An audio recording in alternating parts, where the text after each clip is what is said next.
صلی اللہ علی محمد صلی اللہ علیہ وسلم۔ اعوذ باللہ السمیع العلیم من الشیطان الرجیم، بسم اللہ الرحمن الرحیم، والصلاة والسلام علی رسولہ الکریم، اما بعد۔ کتاب استسقاء ہم نے شروع کی تھی پچھلی دفعہ، اسی کا وہی باب جاری ہے، بد دعا والا جو کفار کے لیے کی تھی اور قحط والا، اسی میں اگلے حدیث آج ہم پڑھیں گے۔ حدیث ہے 962، اور یہ حدیث حضرت مسروق رضی اللہ تعالیٰ عنہ سے روایت ہے۔ عن مسروق قال كنا عند عبداللہ بن مسعود رضی اللہ تعالیٰ عنہ۔ مسروق کہتے ہیں کہ ہم عبداللہ بن مسعود رضی اللہ تعالیٰ عنہ کے پاس تھے، یعنی ہم ان کے پاس موجود تھے کہ جب نبی صلی اللہ علیہ وسلم نے فرمایا کہ ان النبی صلی اللہ علیہ وسلم لما رأى من الناس ادبارا، کہ جب آپ صلی اللہ علیہ وسلم نے لوگوں کی طرف سے ادبار دیکھا۔ ادبار کیا کہ پیٹھ پھیرنا دیکھا، کہ جب انہوں نے نبی صلی اللہ علیہ وسلم کی دعوت کو پس پشت ڈال دیا اور کوئی پرواہ نہیں کی کہ آپ صلی اللہ علیہ وسلم کیا فرما رہے ہیں، دعوت کو رد کر دیا، تو آپ صلی اللہ علیہ وسلم نے فرمایا اللہم سبع کسبع یوسف، کہ اے اللہ 7 سال جیسے یوسف علیہ السلام کے 7 سال تھے، یعنی ان پر قحط سالی کے اس طرح کے 7 سال مسلط کر دے جیسے یوسف علیہ السلام کے زمانے میں 7 سال مسلط کیے تھے۔ فأخذتهم سنة، تو ان کے اوپر وہ جو سال تھے وہ آ گئے، حست کل شیء، یہاں تک کہ ہر چیز تباہ ہو گئی، حتی اکل الجلود والمیت والجیف،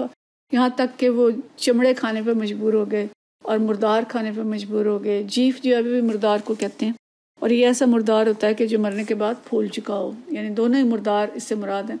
وَيَنظُرُ أَحَدُهُمْ إِلَى السَّمَاءِ فَيَرَى الدُّخَانَ مِنَ الْجُوعِ، اور ان میں سے جب کوئی آسمان کی طرف دیکھتا تو اسے لگتا کہ جیسے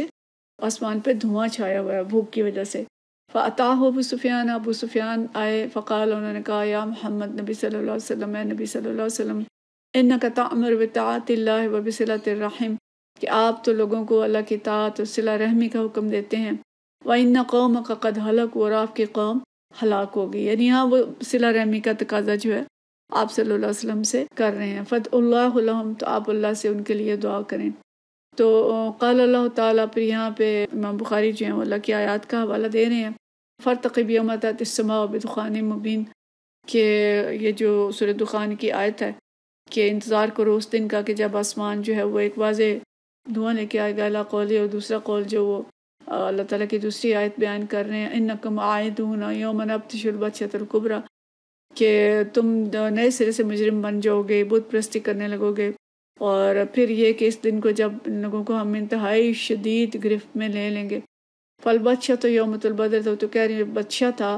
یہ یوم بدر تھا جس میں سب پکڑے گئے۔ وقد مضت الدخان، اور دخان بھی جو ہے گزر گیا۔ والبطشۃ واللظام وآیۃ الروم، تو یہ ساری آیات کا حوالہ وہ دے رہے ہیں کہ دخان بھی گزر گیا، اور لظام جو ہے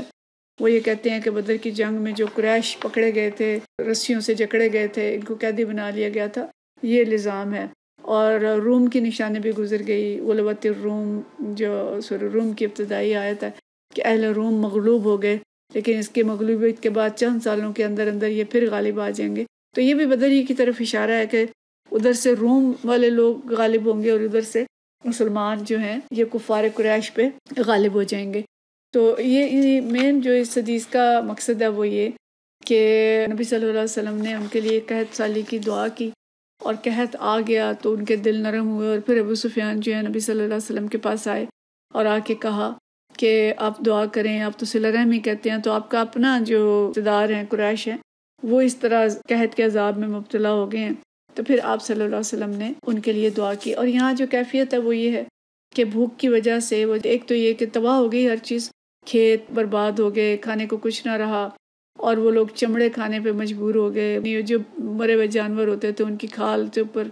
چاقوں سے نوچ نوچ کے چمڑا اس کو کھاتے، اور مردار کھانے پہ مجبور ہو گئے، اور بھوک کی وجہ سے جب آسمان کی طرف دیکھتے تو انہیں دھواں نظر آتا۔ یہ کیفیت ہوتی ہے کہ جب انسان بھوکا ہو جاتا ہے بالکل تو اس کو چکر آنے لگتے ہیں، کئی دن تک کھانا نہیں ملے گا، شوگر لیول ان کا بالکل لو ہو جائے گا، تو اس کی وجہ سے چکر اور آنکھیں جو ہیں وہ چکرا جاتی ہیں، اور پھر دھوئیں کی طرح کی کیفیت جو ہے وہ نظر آتی ہے۔ تو بھوک کی وجہ سے ان کی اس طرح کی کیفیت ہو گئی تھی۔ تو پھر نبی صلی اللہ علیہ وسلم نے جو ہے ان کے لیے دعا کی، وہ بھی اگلی حدیث میں جا کے ہم پڑھیں گے، یہاں پہ بھی دعا اور بارش کا تذکرہ اس طرح سے نہیں ہے، لیکن پھر آپ صلی اللہ علیہ وسلم نے دعا کی تھی اور پھر بارش ہوئی تھی۔ تو اس طرح سے یہ حدیث کی تفصیل ہمیں پتہ چلتی ہے، پیچھے مختصر تھی اور یہاں تفصیل آتی ہے۔ اگلا باب جو ہے سؤال الناس الامام استسقاء اذا قحطوا، کہ جب لوگ قحط میں مبتلا ہو جائیں تو ان کا امام سے بارش کے لیے دعا کرنے کا بیان، کہ عرض کریں وہ اپنے امام سے کہ وہ دعا کریں تاکہ بارش ہو جائے۔ تو یہ حدیث ہے 963۔ اور حدثنا عبد الرحمن بن عبداللہ بن دینار، عبد الرحمن بن عبداللہ بن دینار عن نبی، اپنے والد عبداللہ بن دینار رضی اللہ تعالیٰ عنہ سے دعا بیان کرتے ہیں، سمعت ابن عمر یتمثل بشعر ابی طالب، کہ میں نے اپنی عمر کو سنا، حضرت عبداللہ بن عمر کو وہ مثال دیتے تھے، ابو طالب کے اس شعر کو پڑھ رہے تھے، وَأَبْيَضُّ يُسْتَسْقَى الْغَمَامُ بِوَجْهِهِ سِمَالُ الْيَتَامَى عِصْمَةٌ لِلْأَرَامِلِ، کہ یہ لمبا قصیدہ ہے حضرت ابو طالب کا، اس کا ایک شعر ہے وَأَبْيَضُّ، کہ اس گورے مکھڑے والا جس کے رخ انور کے واسطے سے بارش طلب کی جاتی ہے، سمال الیتامہ، وہ یتیموں کا مددگار، عصمت للارامل، ارامل ہوتی ہیں بیوائیں۔ قال عمر بن حمزہ، عمر بن حمزہ رضی اللہ تعالیٰ عنہ فرماتے ہیں حدثنا سالم عن نبی، سالم اپنے والد یعنی حضرت عبداللہ بن عمر رضی اللہ تعالیٰ عنہ سے روایت کرتے ہیں، ربما ذکرت قول شاعر، کہ جب میں شاعر کا یہ قول مجھے یاد آتا ہے، وانا انظر الی وجہ النبی صلی اللہ علیہ وسلم، تو میں نبی صلی اللہ علیہ وسلم کے چہرے کی طرف دیکھتا ہوں، یستسقی، کہ آپ بارش کے لیے دعا مانگ رہے ہیں، فما ينزل حتى يجيش كل میزاب، یہاں تک کہ مجھے لگتا ہے کہ تمام جو بارش ہے وہ برس گئی اور تمام پرنالے جو ہیں وہ بہہ گئے، یعنی آپ صلی اللہ علیہ وسلم ممبر سے اترتے نہیں تھے کہ بارش ہو جاتی تھی اور پرنالے بہہ جاتے تھے۔ یہاں پہ حضرت سالم جو ہیں وہ اپنے والد کی کیفیت بیان کر رہے ہیں کہ وہ شعر پڑھتے تھے اور ساتھ ہی کہتے تھے کہ میں جب یہ شعر پڑھتا ہوں تو میرا خیال جو ہے وہ نبی صلی اللہ علیہ وسلم کی طرف چلا جاتا ہے کہ کیسے آپ صلی اللہ علیہ وسلم بیٹھے ہوتے تھے اور بارش کی دعا کرتے تھے، اور ابھی آپ ممبر سے اترتے نہیں تھے تو بارش ہو جاتی تھی اور پرنالے بہہ جاتے تھے۔ تو مطلب یہ کہ کیفیت کا وہ ذکر کر رہے ہیں نبی صلی اللہ علیہ وسلم کے وصال کے بعد۔ تو اور شعر جو تھا یہ حضرت ابو طالب کا تھا، ان کا ایک قصیدہ لمبا قصیدہ تھا جس میں کہا جاتا ہے کہ 110 شعر تھے، اور ان کے بعد شعر بہت اس میں مشہور ہوئے،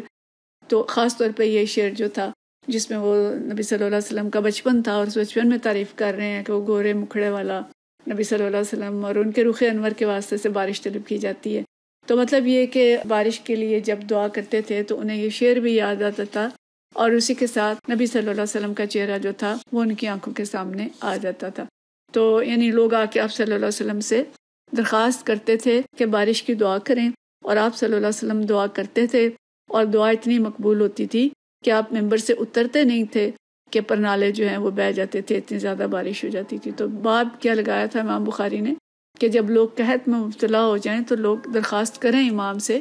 کہ وہ دعا کرے اور بارش ہو۔ دعا بارش کے لیے کرنا، نماز استسقاء پڑھنا، تو امام کو یہ پڑھنی چاہیے اور لوگوں کو اپنے امام سے کہنا چاہیے کہ وہ دعا کریں تاکہ بارش ہو جائے۔ تو اس کے ساتھ خوبصورت شعر بھی ہم نے پڑھا، تو دعا استسقاء اور اس کے لیے امام سے کہنا یہ جائز ہے۔ وآخر دعوانا ان الحمد للہ رب العالمین۔